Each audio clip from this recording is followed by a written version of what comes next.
Good afternoon, everybody. Welcome to the Culture, Leadership, and Impact webinar. I am BJ Jungmann. I'm the Vice Chair of the Great Lakes Division of the IFC. On behalf of the Great Lakes Division Board of Directors, we'd like to thank you for attending today's session.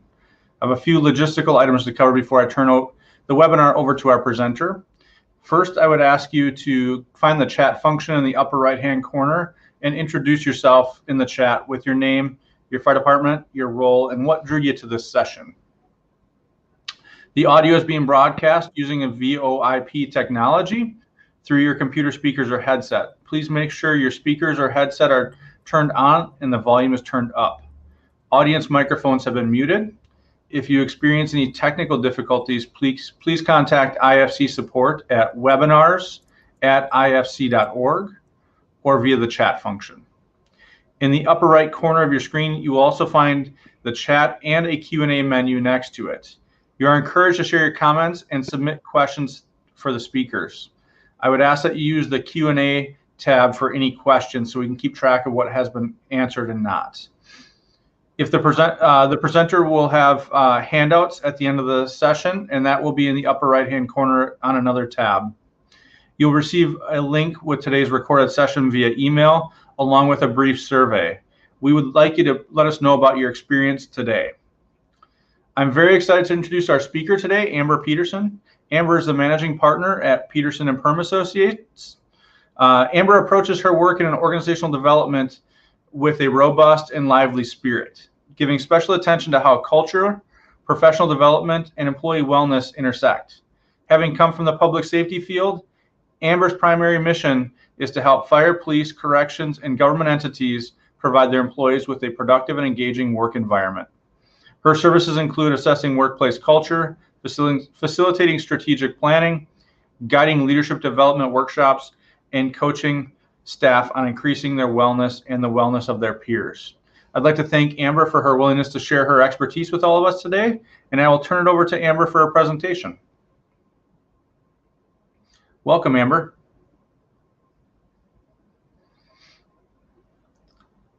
And I think she's having a technical glitch here. I see everybody is putting in their names and roles over there. I appreciate that. It's good to see folks from across the country. Looks like Amber's logging back in here. Welcome, Amber. Yes, thank you. Thank you. We had our first technology gremlin enter the fray today. Yep. That's okay. Now that we got that out of the way, though. All right. Thanks, Chief, for passing it along. I really appreciate that. Welcome, everybody. I heard as I was coming on that we have people tuning in from around the country. That's wonderful. Welcome from earlier to a little later in your day. We appreciate you being here with us, even people from around the world. So very, very great. Thank you. Just know that we're going to be monitoring the chat if Chief hasn't said so yet, but watching for your questions. Please put them in the Q&A, though, as he said, the Q&A tab, if you have questions. And we're going to start today. So thanks for entering your info. Just a quick little bit about me. My name is Amber Peterson, of course, and I am centrally located in the U.S. In Minnesota. So I am about 7 hours south of the Canadian border near Minneapolis, Minnesota, just south of that. I'm from Peterson and Permy Associates, so I'm the Peterson of the Permy. And a little bit about me, my background. So I am actually from the law enforcement world. So sorry, I'll say up front, and I get it on the emergency end. I get responding to those emergencies. And I was in a sworn role for about 7.5 years before I realized that my larger calling was to help my peers be more well. Because of the things that I experienced, my peers experienced, I watched other city employees experience, including our fire officers, and the critical incidents that we went through and weren't quite able to bounce back from like we planned or wanted to or expected to. So I left the sworn law enforcement world to then go into helping public safety folks be more well. And for the last 5 years now, I've been doing this on a grand scale. You're here today for culture. This is part of my work, of what I do, also strategic planning and helping organizations support their employees really well. So with that, let's get started. Our objectives for today. So you'll see really quickly on the side It says type your questions in the Q&A tab throughout our session. Please do that. And if we need to, we'll stop and pause and answer a question in a moment.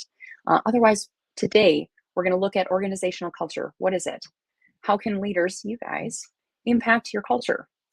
What strategies can you use? Can you put at your disposal in order to shift culture how you need it to go?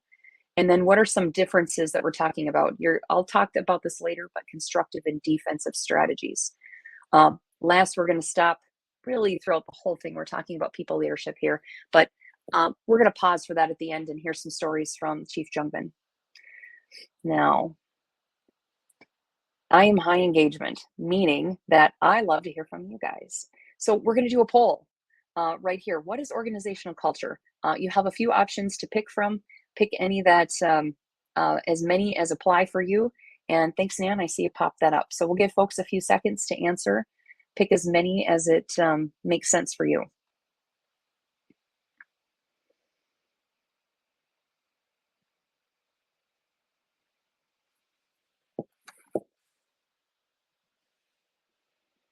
So what is organizational culture? Take a stab at that.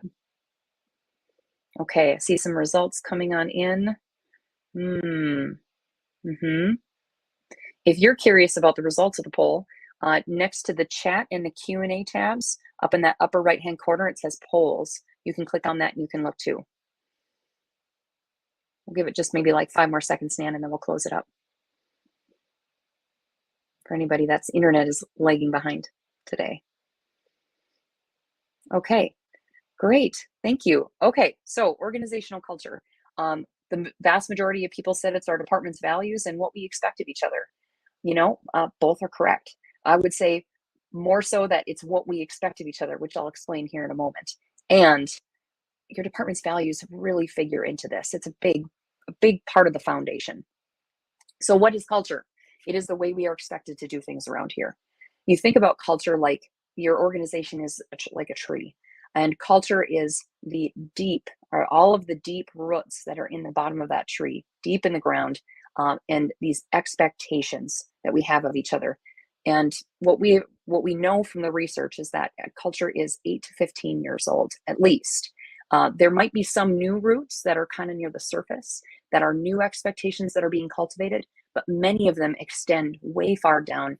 And I bet that as we talk about expectations in the culture, right, that there are probably some expectations in your culture that extend way, maybe all the way to the creation of your department, if not working memory.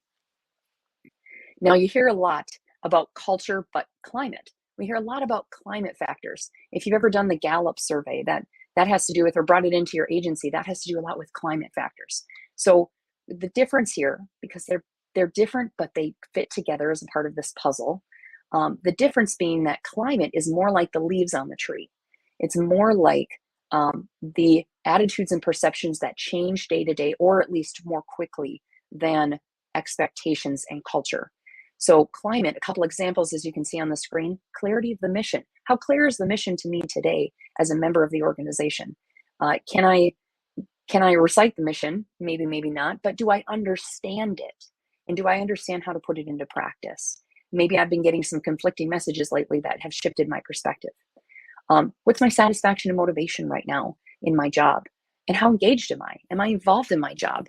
Do I know the strategies of the department? And am I following along and playing into those strategies?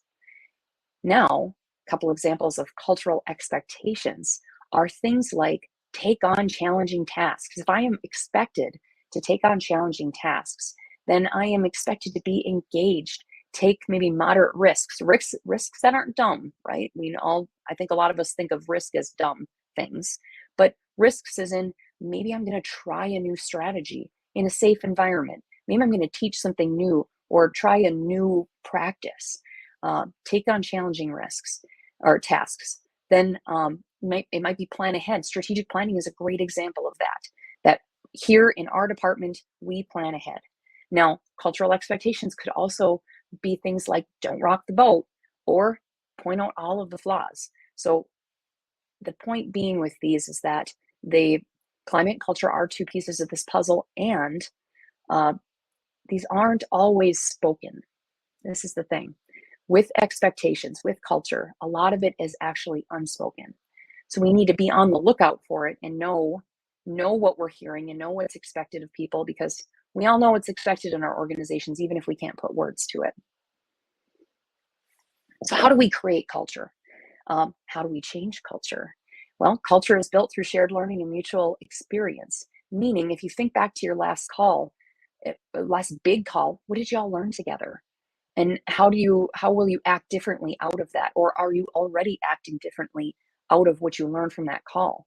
That in and of itself, of what you learned together, could be a change in your culture that changes an expectation that maybe in 5, 8, 10 years down the line, people are going to say, well, this is just how we do business around here. It's not something we're learning like we are right now, right? We're not necessarily just learning it, we do it. We live it. This is our culture.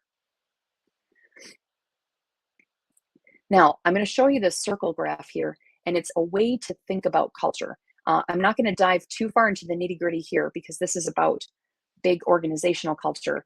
Later on, I'll make sure we get a link in the chat around a video that I have where I dive in a little bit deeper for public safety in each of these areas, but as a whole. So a way to think about culture.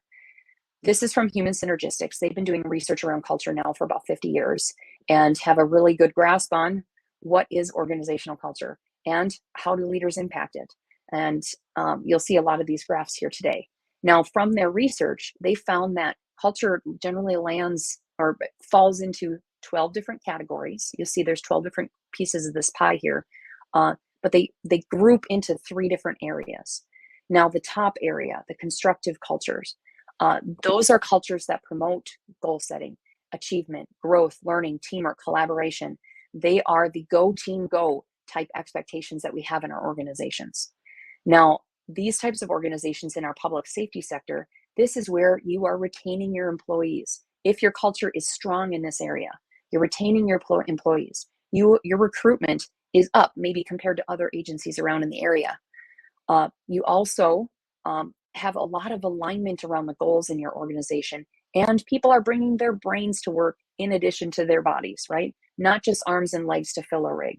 It's their whole selves, all of their ideas. Now, if we keep going down the circle, there's that green area in the bottom right, and that's the passive defensive cultural expectations, the styles.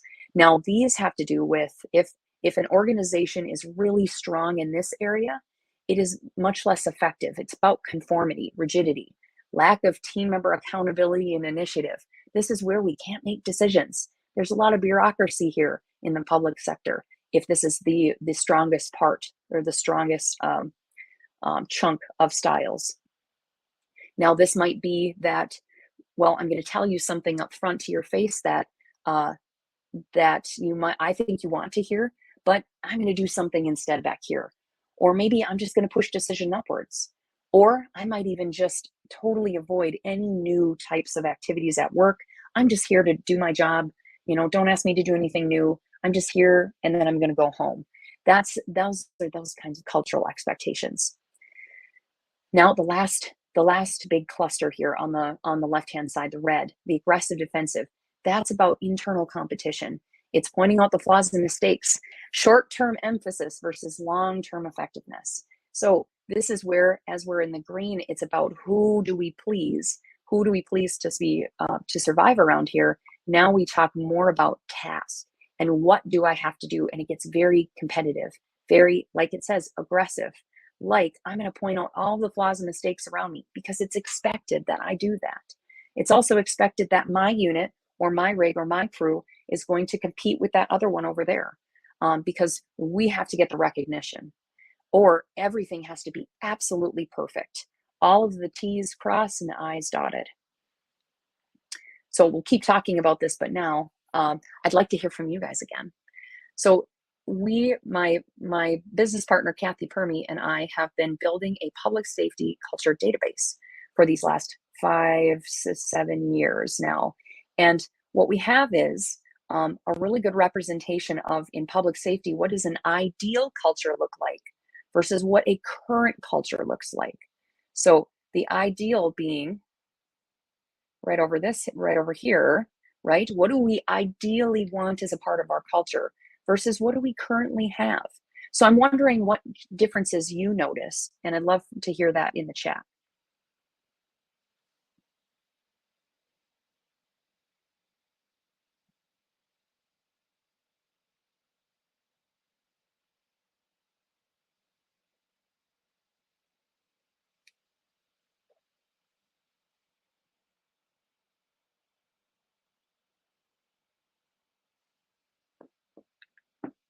We have some work to do. It looks spot on. Trust. Interesting. Thanks, folks, for pouring in on that. Okay. Really quick, Nan, someone says that they're experiencing some sporadic connection. Is anybody else finding that? Maybe just something to keep an eye on. I'm seeing a lot more comments come on in here. Need more blue, open mindsets, very insightful, more conventions. We've always done it this way. Defensive versus ops. Yeah. Desire to serve, but a hesitancy to take new actions. Yes. Okay. Well, back to the Tim. Tim, I hope that you have a better connection coming on in. Thanks, you guys, for your comments. Yeah, there's a change needed, right? There's a little bit of a difference here. Here's the good news, you guys. In that public safety, we know we want these really great expectations in our cultures. It's beautiful to know that this is what we want. If we didn't want those blue parts, that top cluster, we'd be a little worried. We'd be concerned. So it's good to see. Now you're right. We do have some work to do because most of the time, at least in this average, right, between I think it's 9 different organizations, it's pretty defensive. The culture is pretty defensive. There is some blue there, which does make a difference, I will say. And there's some work to do. So thanks for pouring into that. If you do have questions, remember, pop them in the Q&A. Okay, let's keep going. Now, you saw where we're at on average, but how can we shift this? And it truly starts with how leaders impact the culture. You guys, you can have a huge impact on the culture. Or you think about back, maybe a leader in your organization who had an outsized impact, let's say, on the culture, left a large mark in some way, shape, or form. Maybe constructive, maybe defensive, or if you want to say maybe good, maybe bad. We impact the culture. So lots of things go into creating culture. Now, you saw the picture of the ideal culture, right? The average. This isn't that, but you get an idea. And then we have the current culture over on the other side. It's this middle stuff that makes a huge difference. All the structures, the systems, the technologies, the skills and qualities, everything that makes up the organization, that builds it, is in that middle ground. That is what helps create the current culture. And today we're talking about leaders, you guys. We're talking about your skills and qualities, what you bring to the table that impacts your troops. So now here's that circumplex again, but we're going to talk about it in the sense of now how leaders impact culture and how the difference is here. So I realize I have handout on there, and I don't think we have a handout for folks right now, but you do have the slides at the end. So hold on tight to that. Okay, let's look at this though. So we've got the 12 different slices of the pie. And as let's start at the top again, because this is really, we'll look at the expectations. This is really about how leaders behave with others and communicate their expectations. Remember, how I impact the culture, not necessarily what I do. We'll get there about strategies, but it's about how I impact the culture. Now, for this one, it's really small on my screen, so I'm going to blow it up over here. We talk about, and I'll talk you through this in case it's small on your screen too. We've got achievement. If you're looking at the blue at the top, achievement is around motivating people to strive for excellence. It's really about the goals and really about the motivation around getting the task done, but so well, right, that we are striving for that excellence. And we know what excellence means, and we know how to achieve it, right, in a constructive culture. Now, as a leader, you're motivating people to strive for that excellence. Keep shifting over to that 12 o'clock position. That's called self-actualization. That's the high dissatisfaction.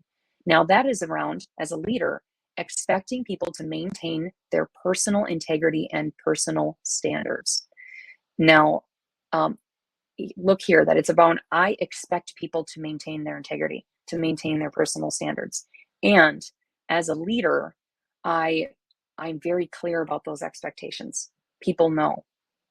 Again, we'll get to the strategies. So the next one down, 1 o'clock is humanistic encouraging. That's encouraging people. So my people, I am encouraging them to show concerns for the needs of others, to help coach and mentor and guide them. And if we keep going, that last blue one, the last one at the top, affiliative, it's about leading people to cooperate with each other. So really expecting from people that they are going to cooperate versus compete and behaving as such. Keep going around the circle and we hit those green areas. Now that bottom right cluster. And the first one is approval. Expecting people to go along with others. Just go along to get along. Don't argue with them, right? That's my expectation and people know it.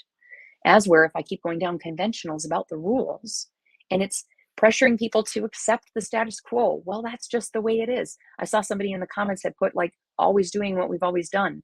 And this is it, right? Round the rules. Now keep going and we hit dependent. That's at 5 o'clock position. And it's requiring people to follow orders even when they have a better idea. Even when they have a better idea, I'm still expecting that they just follow the orders. And by the way, some of these expectations might not be, I might not realize that I am putting them out there. I might not be explicitly saying these expectations to people, but this is how I impact them. This is how I push them to work. So keep that in mind. The last one down at the bottom of the green is called avoidance.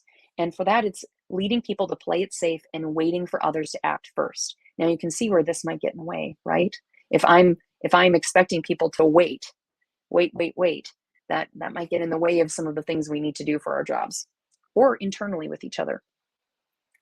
Now, on that left-hand side, the aggressive defensive styles, oppositional is that 7 o'clock. And that is leading people to be critical and hard to impress. So that's the expectation, right? Be critical, be hard to impress, point out all the flaws and mistakes. And I'm expecting people to do that. And that's how people respond to my leadership. I'm impacting them in that way. 8 o'clock is around power, and that's driving people to act forcefully. Now, you might be like, well, people have to act confidently. Confidence is up in that blue area. Forcefully, where we are, for lack of a better term, aggressive about it, right? That lives in this part. 9 o'clock, second to last one here, is about prompting people to turn the job into a contest, which again, you might say, Amber, that's not such a bad thing. We want people to strive for excellence, remember? And I'd say, yes. And it gets in the way when we start expecting people to compete with each other internally, and then they're not cooperating with each other. So it can get in the way. Last one, perfectionistic, leading people to de-emphasize feelings and focus on the task. And I know, I'm there with you all. De-emphasizing feelings, I get it. We can't always be in the feelings with our jobs in public safety. And we also have to attend to the people side of people. And we can't always just focus on the task. So this doesn't end up serving us in the end. Now, I have talked for a little while once again, and I'd like to hear from you once again. So keeping in mind what we just covered here, what's an example of an action that a leader could take to drive a constructive culture? So think constructive, that's at the top. Pop it into the chat. We'll keep an eye out here. Remember, constructive is around help motivating people to strive for excellence, to expect them to maintain their personal standards, encouraging them to show concerns for others, leading them to cooperate, things like that. So what's an example?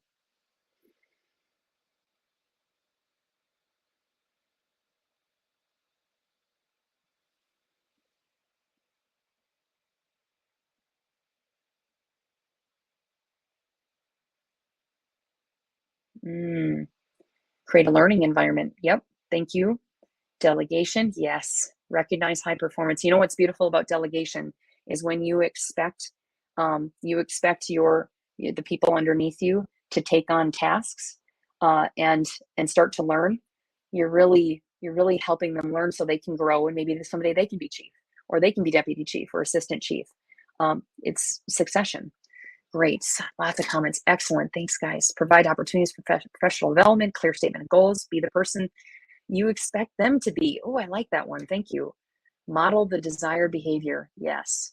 And you have to, I'm going to challenge that slightly to say you have to know what you desire of the behaviors, because so much of what we do lies, if you think about the iceberg that everybody's heard of this, right?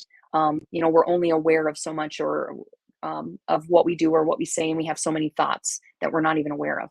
So we have to know exactly what we want in order to be able to model it really, really well. So that's where like assessing culture can be helpful, or knowing what your ideal culture is. But wonderful. Thank you. Okay. Set clear expectations and verbalize the why. Yes. Letting go and letting them do. Let them do the work. They have to trip sometimes in order to learn. Empower them. Yes. Show they care about their well-being and their, yep. Professional development, delegation, showing trust, be the change. Love it. Yes, you guys got it. This is exactly it. These are some of these actions that help drive a constructive culture, the way that leaders can impact their culture in order to make it more constructive. We will get into specific strategies as we go too, but let's keep working this. So now, pause, go into the circle here, and what are some examples of actions that a leader could take to drive a passive defensive culture? Passive defensive culture. Now remember, this was around expecting people to go along with others, pressuring people around the status quo, just follow orders, and play it safe. Oh, easy to say, hard to do. I get it, Jess. Thank you. Yes, it is. It's challenging. Driving the constructive culture, and we got to have a good team with us, and be kind to ourselves on the journey, because it is a journey. It's behavior change. And behavior change is not always easy. But what are some examples? Ooh, shut up and do. Dismiss people's ideas. Yeah. That might be a little bit more on the aggressive side, but it definitely around that follow orders part. Yes. Having a closed mind. Yes. Micromanagement. Micromanagement can also be more often to the red or the left-hand side, but it's but not delegating, right? Not delegating is part of that. My way or the highway. Complain about the other shift. Oh yeah. Especially Tony has the comment, complain about the other shift, especially not to their face.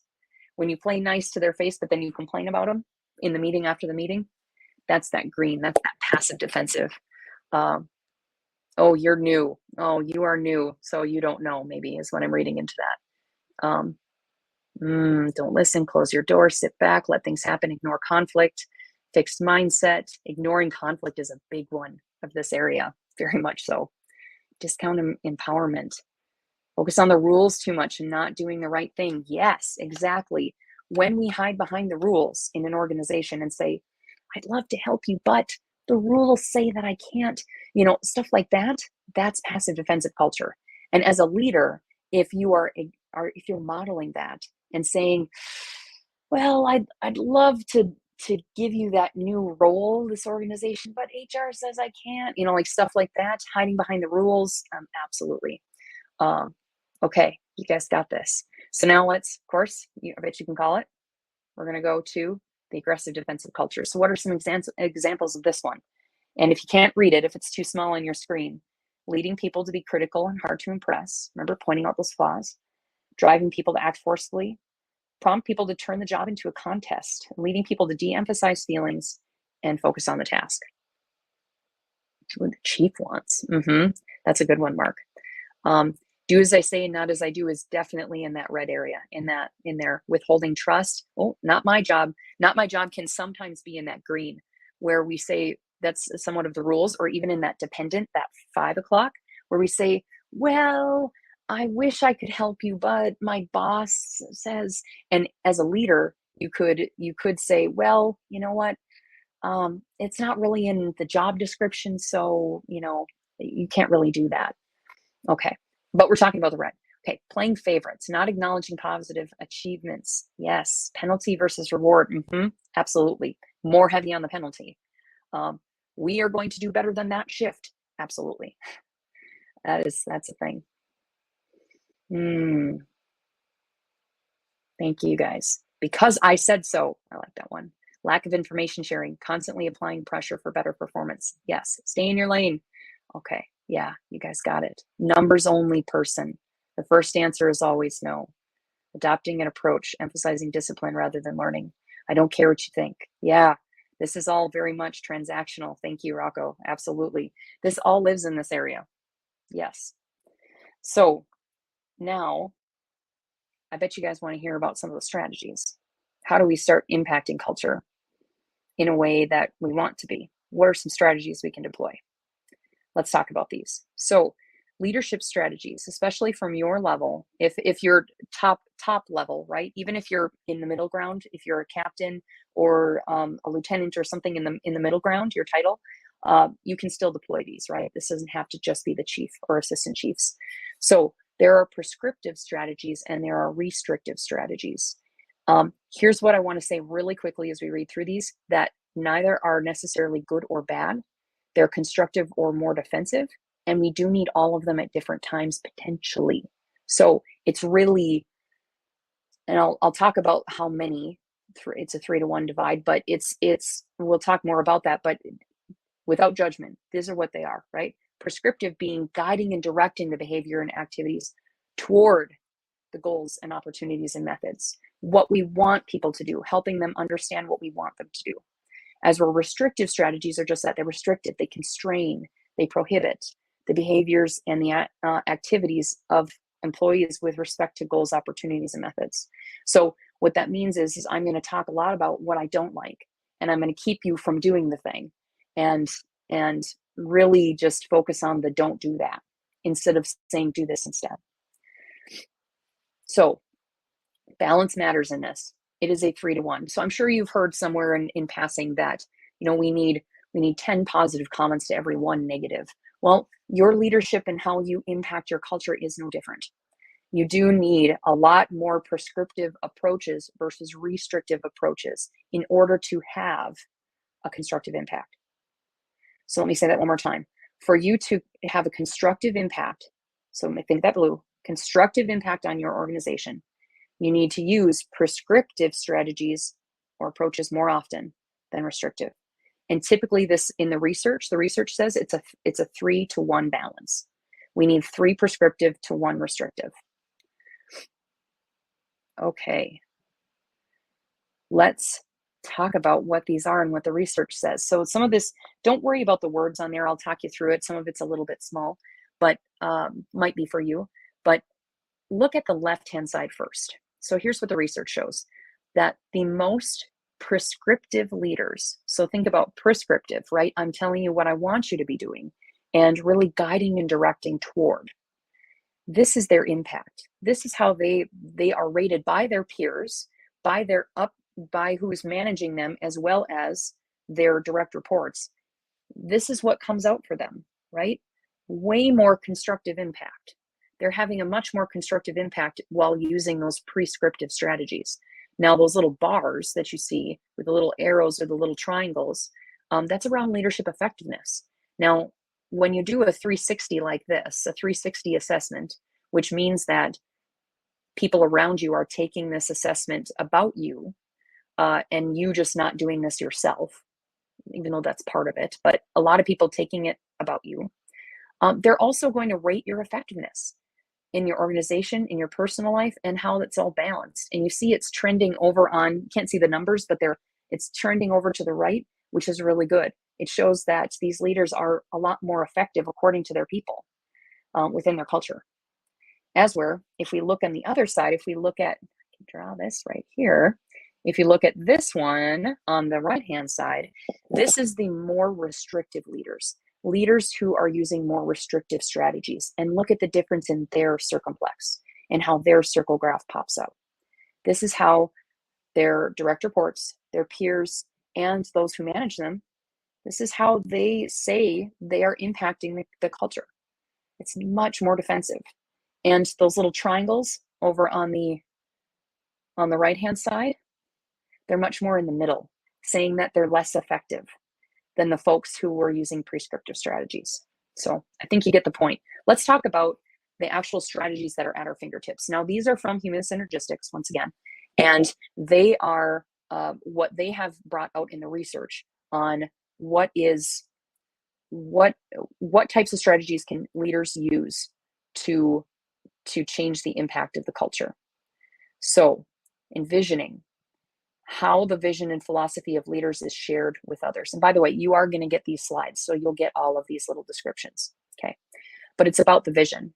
How do you share the vision? How do you share with others about your leadership philosophies? Role modeling, getting the point across of what behaviors are desired or not, how you share that. Setting examples, right? Mentoring, how do you give direction to others around learning? Stimulating thinking. Do we focus on brand new ways? Do we focus on the old ways of doing business, or something in between? Referring. Yes, Sean, I see the question about the recording. You will get a link. Referring, references to how people behaved and set an example. So how do you tell stories about what people do in the organization and how that affects others, how that affects the culture, what we like and we don't like around here? Monitoring, focusing on what is being done right versus wrong, providing feedback, evaluations of people's activities and performance. Reinforcing, it's about reinforcing or deterring behavior. Influencing, are you allowing people to use their influence on you, on others in the organization? How's that done? And then creating a setting, the behaviors and developments of others. It's about the environment, and how we foster that. So I picked out 3 with Chief Jungman's help, actually, and we thought these 3 would speak to you the most, and we would dive in a little bit. So, leadership strategy around envisioning. Now, remember, this is about the vision, and we want a 3-to-1 balance. So the three prescriptive that we want the 3-to-1, right? The prescriptive strategies on the left-hand side are about having a sense of direction for the organization and its members. So you as a leader, you have a sense of direction. Communicating a clear vision of how things should be. How do you talk about the vision? How clear is it? Is it, well, we just want a good department? Or is it extremely clear where we have it laid out, and this is the type of department we'd like to have, and these are the people we're serving in this way? It's very clear. And then sharing with others your philosophy of management, not making this such a mystical or magical process, right? You share. Those 3 are right on. Awesome. Thanks, Jerry. I agree. Now the 3-to-1. Remember, it's 3-to-1 for a reason. It's not 3-to-0. It's 3-to-1. We want to do those 3 things more to these 1 over here, about being clear what you don't like, viewing certain behaviors as a matter of principle as inappropriate, expressing strong opinions against certain ways of doing business. Now, you might look at those and say, look, I need to do those sometimes. And I would say you are spot on. You do. You do need to be clear sometimes about what you don't like. And if you only talk about what you don't like, that's going to hurt you. And it's not going to help your organization. It's going to change your impact. So let's keep going. I have 2 more examples for you, 3-to-1, and then we're going to do another poll, because you guys know I like hearing from you. Stimulating thinking. The 3 is inspiring others to creatively translate problems into opportunities. Creatively translate problems into opportunities. It's stimulating creativity in the pursuit of organizational goals. So creativity, right? This is a theme here. And encouraging people to challenge assumptions and look at things in new ways. So stimulating thinking. Think about this one. We want people to think in new ways and not just same old, same old. Even though sometimes that does help. Remember, 3-to-1, not 3-to-0. Because if you look down at the other side, servant leadership, intentional servant leadership. Nice. Yes. Favoring practical, down-to-earth solutions over unique or visionary ideas. That's under that 1 category. Emphasizing sequential or linear thinking and the need to justify every step, and confining problem solving to conventional proven approaches. Now, sometimes we have to say, what's the proven approach here? We need to go with something that's low risk. Let's think risk management here. Absolutely. And you got to stimulate the thinking and get people thinking in new directions, and allow them to use their creativity, because we know from the research that when we stimulate that thinking, when we stimulate the creativity of our people, they feel more fulfilled and satisfied and engaged. If you want to keep them, these are some things you need to be doing. Now, last example. Monitoring, what is that? That is showing an interest when people improve work processes or procedures. Oh, I'll get to your comment in a second, Sherry. Okay, showing an interest when people improve work processes or procedures. Then it's noticing when things are done exceptionally well and demonstrating concern for how things get done, not just what gets done. So it's really, do you hear the people leadership part of this in all of these, but really hear about showing interest, noticing, concern. Yes, we have to allow them to blossom a bit, right? And then encourage them along the way. And still, sometimes we need to employ the strategies of noticing when people act in ways that differ from what's expected. Now, I would argue that maybe that's not such a bad thing always, and a lot of times it's not as helpful as the other three. Practicing close supervision, and then focusing on exceptions, deviations, inappropriate behaviors, really focusing, right? And saying, like, this is all we're talking about. Now, 3 to 1, not 3 to 0. Sometimes you have to do those things. So a comment came in about it's detrimental to encourage creativity and never take it. Absolutely. Absolutely. I'm going to go back for a second because I think this is important. So when we talk about stimulating thinking and creativity, it is, as leaders, we understand that you can't always take all of the ideas, right? A lot of ideas are going to come in, especially if you have a really engaged staff. And it's about the delivery of letting them know when you're not going to take their suggestions, when you're not going to take their ideas, and giving them the why. It's about the follow through, and you can make a very different impact, a differing impact if you follow through versus if you don't follow through. So just to that comment about encouraging creativity and never taking it, there's sometimes when you can't take it and you got to follow through and say why. So, okay, with that, I'd like to hear from you guys again. So we're going to pop up another poll. This time it's which of these strategies could you make the biggest impact with, the greatest impact within your organization? And select all of them that apply. Which ones are like your big ones? What could you take and run with? We'll give people a moment to fill this one in.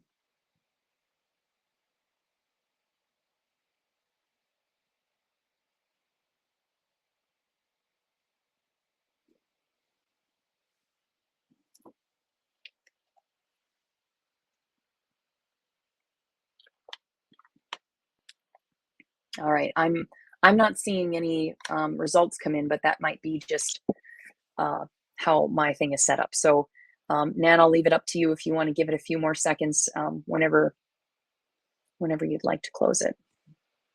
They're coming in. Good. Okay. Thank you. Awesome.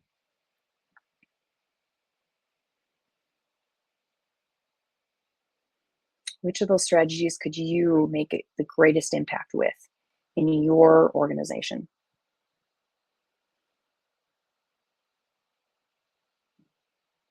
All right. Results are in. Okay.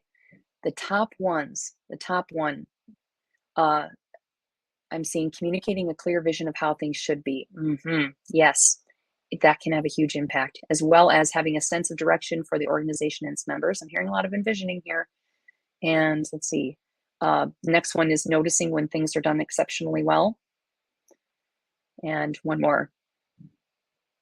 Inspiring others to creatively translate problems into opportunities. Lovely. Yes.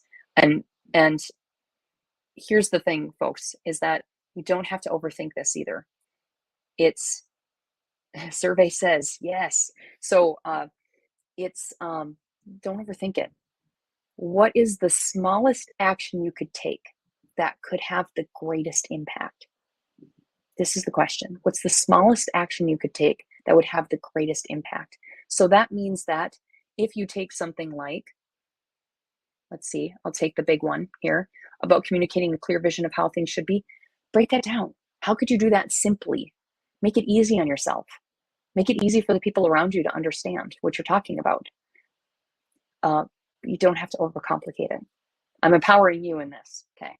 So with that, let's focus for a moment on the people side of leadership. Thank you for pouring into the Q&A, practice what you preach, saying thank you. Thanks, you guys. Absolutely. Those are important pieces. Yeah. Focusing on the people side of leadership. I'm going to take just a second, and then I'm going to pass it over to Chief Jungmann to talk about a few stories he has. So manage the tasks and lead the people. I heard this quote the other day, and it really stuck with me, because when we think about the circumplex, it is managing the tasks, getting the things done. And sometimes we really get sucked into that as where we need to be leading the people, not managing the people, leading the people, right? Now, I'm going to use an analogy here. You see a couple bridges, and here in Minnesota, we have the High Bridge, and we have the Minnesota River, we have Mississippi River, we have some water here, right? The land of 10,000 lakes. So on the High Bridge, though, you are all, if you're in the top bit of leadership in your organization, you're on the High Bridge. You are responsible to look out, meaning that you have the 10,000 foot view. You're looking up the river and down the river. You're able to see, wow, there's a big barge coming in. We have to plan for that. Or, okay, that one is left. Now we can determine what happened and how did that go well or not. We can see storm fronts coming. We can be aware of other trends that are happening, right? We're responsible for that as top leaders. Now, your ship captains, they're down on the water. They're seeing underneath the bridge. And they have the view right down on the water to say, hey, captain, hey, chief, let's say it that way. Hey, chief, there's some rocks down here. I'm going to have to avoid those. I know you said to take this path, but I see the rocks and I don't want to hear them, or I don't want to hit them. Or, you know, this other boat's not behaving out there. Can you take care of them? They're not staying in their lane. You know, I need your help here. Whatever the case is, they see the challenges, they see the opportunities right down on the water. And it is about delegating down to them and then hearing their feedback in this leading the people part. Delegate down and then hear the feedback up. And what you say and do impacts that culture around you. We've been talking about this, right? So with that, I'm going to pass it on to Chief Jungmann to give you a couple stories. Thanks, Amber. While I talk through a couple examples here, if anybody has any questions, please put them in the Q&A tab. You've been great about being very active in the chat, but the next tab over is Q&A, so please enter your questions in there. So we have a couple examples, I believe, in our organization. We've worked with Amber and Kathy a bit, and one is on envisioning, and it's our cultural values. How do we focus on what's important?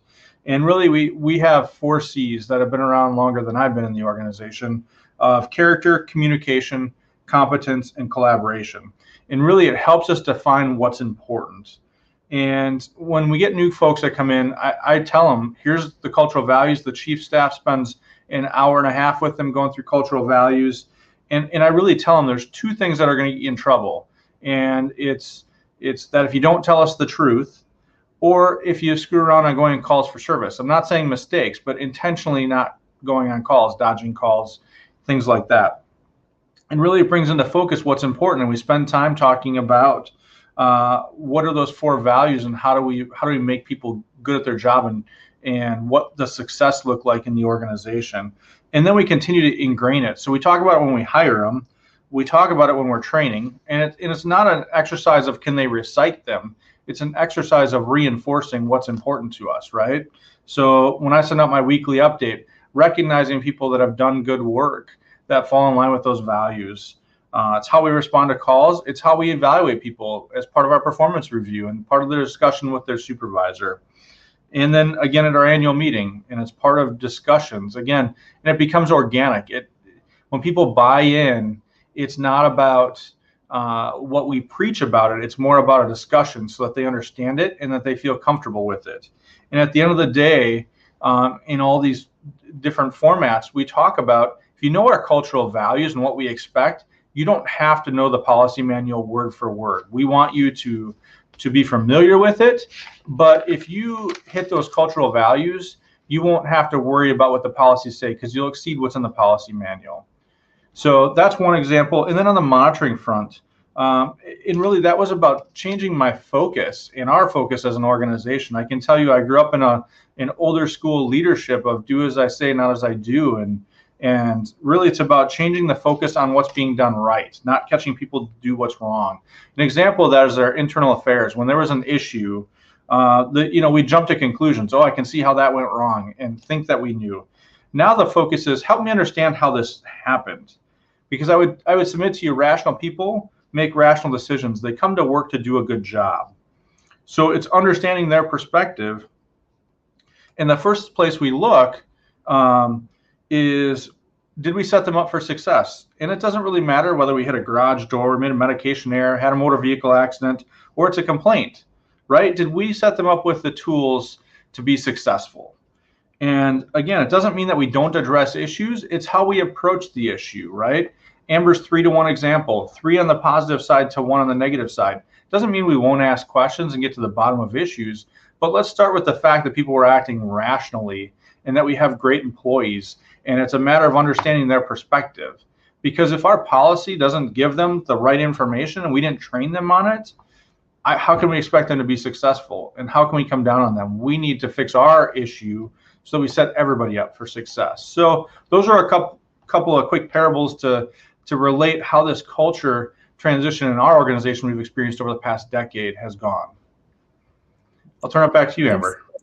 Oh, thanks, Chief. I'm actually going to hold you here for a sec because you had a few people saying, what were those 4 C's again? Can you share them again, please?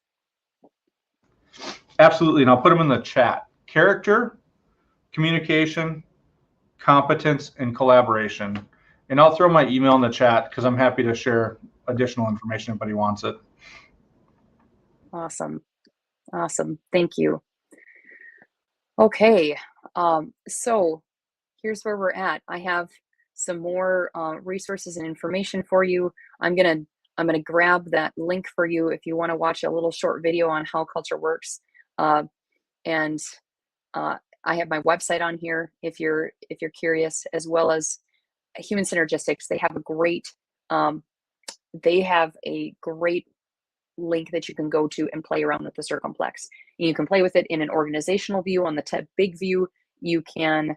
Oh, awesome, Nan, I see it. Thank you. I will get it to you. And then they also have it down to the leadership impact level, down to even to the individual level, because there's a whole nother layer of this that we didn't talk about today. And that's around, well, a few different layers we didn't talk about today, but how do I as a person, what is my style, and how does that fit with the culture, and how teams act under different cultural styles. There's a lot of information there. So I will get you access to that. Okay.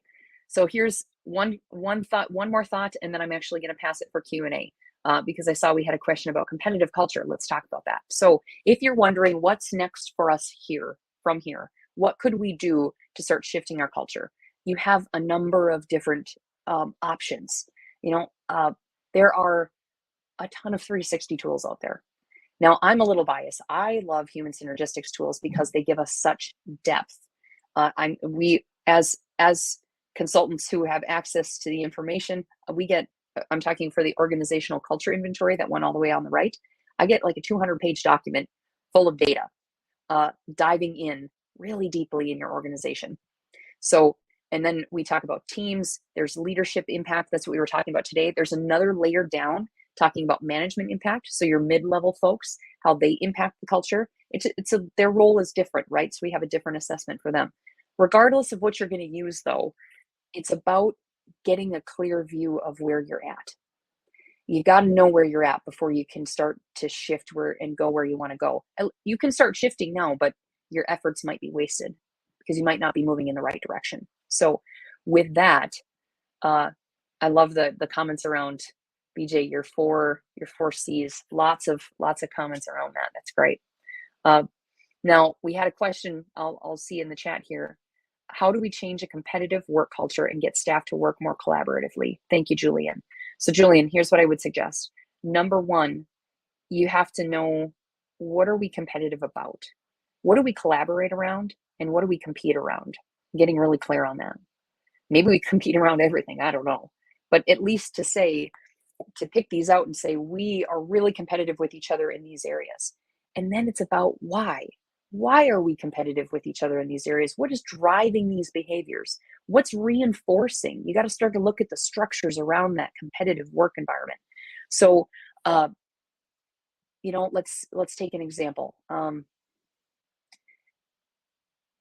If we talk about how quickly we respond to a call, right? How many minutes it takes you, and this crew versus that crew, and when we get down to this really competitive edge, well, what is driving why we are so competitive about how quickly is it because it's just important?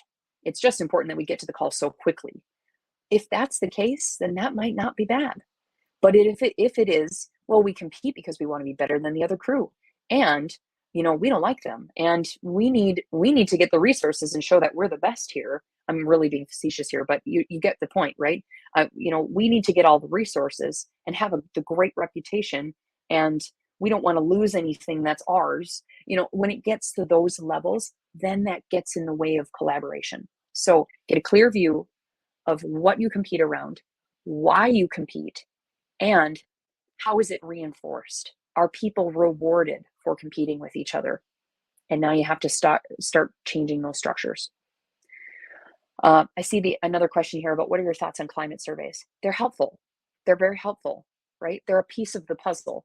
And actually, what Human Synergistics has is, you saw the Circumplex, that's about culture. They actually have a climate survey that fits into that. That's the 200 pages. Actually, the culture part is maybe a third of that, maybe less. The rest is climate. And climate surveys are going to give us a really clear view of where we are right now and some of the low-hanging fruit that we can start to deploy in order to change culture faster. You heard me say at the beginning that culture is generally 8 to 15 years old. And for a lot of people, when we say that, they get really freaked out. And they say, what are you telling me, Amber? It's going to take 8 to 15 years to change my culture? It's like, well, no, not necessarily. Maybe something that is extremely deep is going to take you quite a bit of time. But if you are putting in the focus and intention into your culture change, and as a leadership group, you are working hard to become more constructive in the way that you lead and how you work with each other, it's going to change how the organization runs. And the low-hanging fruit is how we do really quick changes. That's what we get from climate. What is it that is really irking people right now that we can start to change and shift quickly in order to show, one, we're serious about changing and shifting this culture, and two, there's ways that we can do it, and we have to start working together, start shifting some of those things. So that's my thought on that one. I'm wondering, BJ, if you're seeing anything else, anything in the chat. No, I think we hit all the questions. It was just the only question is that link for how culture works, the video link that you did on public safety culture, where to find that. Yes, I will get that to you guys. I just need to pull it up for you. So I'm wondering though, if anybody has, I will put that in. Does anybody have more questions?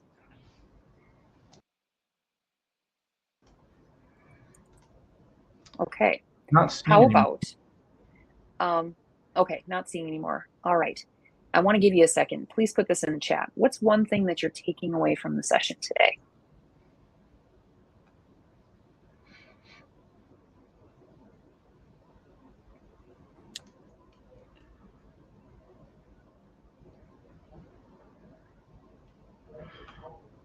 One more question for you, Amber, while they're doing that is, what is a good strategy to improve culture when the overall leader does not support the more people-centered view?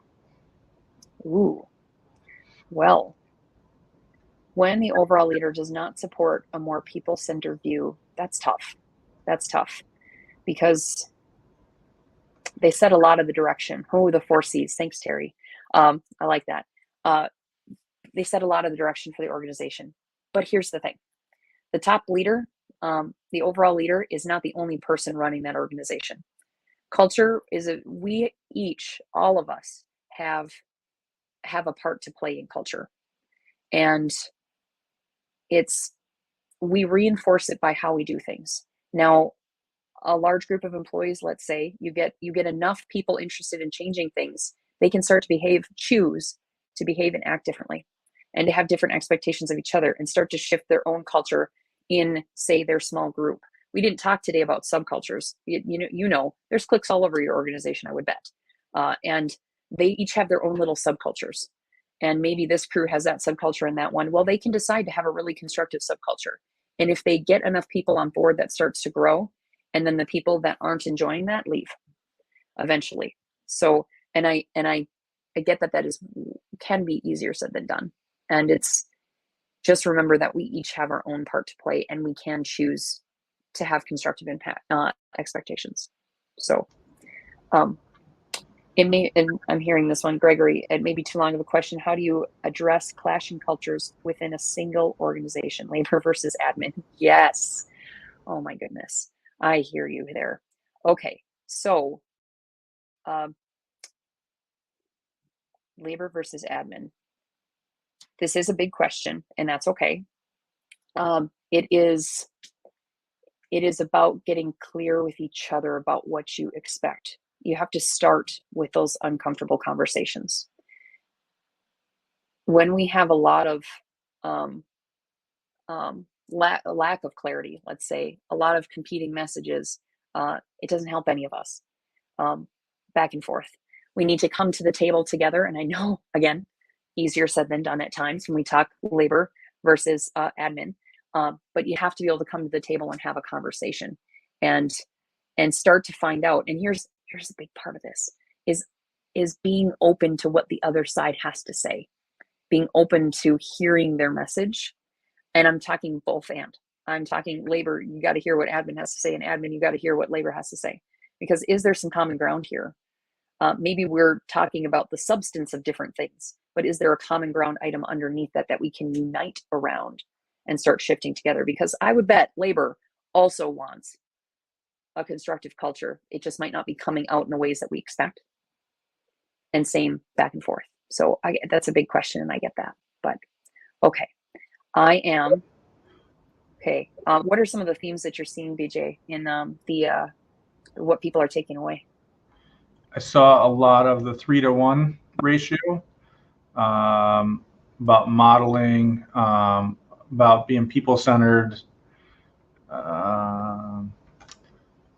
do as we say, not as we do, kind of the difference between culture versus climate.